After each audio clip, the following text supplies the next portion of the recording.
Hello, GenderqueerChat. Day late today. I was, again, a little busy yesterday. But anyways, getting to the topic. The topic this week is, does there seem to be more designated female at birth genderqueers versus designated male at birth genderqueers? So, and if so, if you believe that's true, what are some possible explanations for this? First of all, I quite liked Andrea's point of not categorizing people by, what they were assigned at birth as, and categorizing them by their physical body.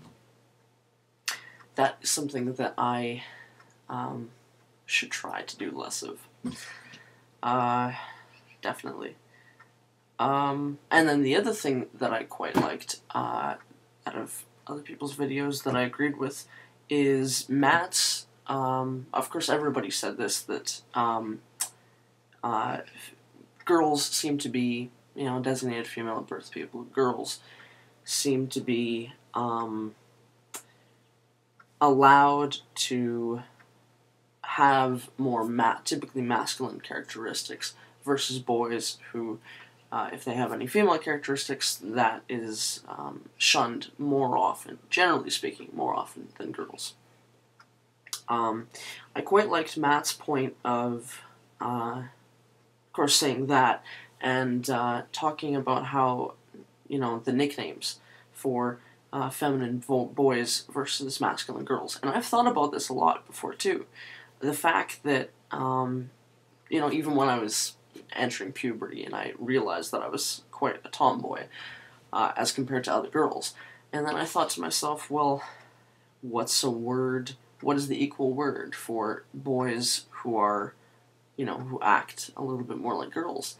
And there's no really positive word for it. It's just like sissy, There's no, it's kind of sad that way that, you can be a tomboy and that's fine, but if you're going to be a sissy, that's, that's never a positive thing, it seems, in our current society.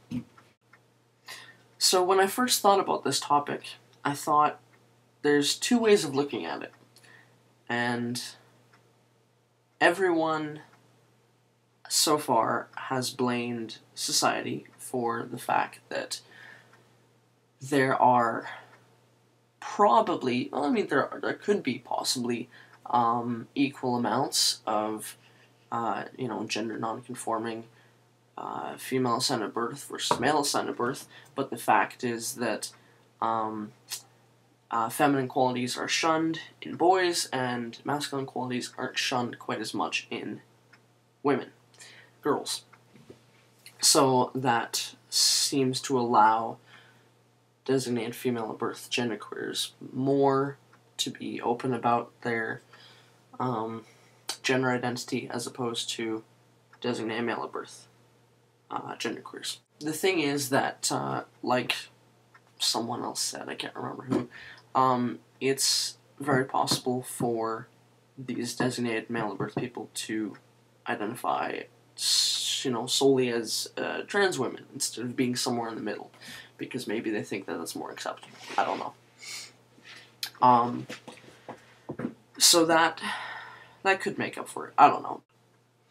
I sometimes wonder if possibly, if sometimes some, maybe not all, but some designated female at birth genderqueers identify as genderqueer or try to be more masculine or androgynous or what have you because of some ingrained, some subconscious something of wanting male privilege or male power, because maybe, and I don't know, because I can't speak for anyone else. It's just a theory. This could be completely wrong. I don't know.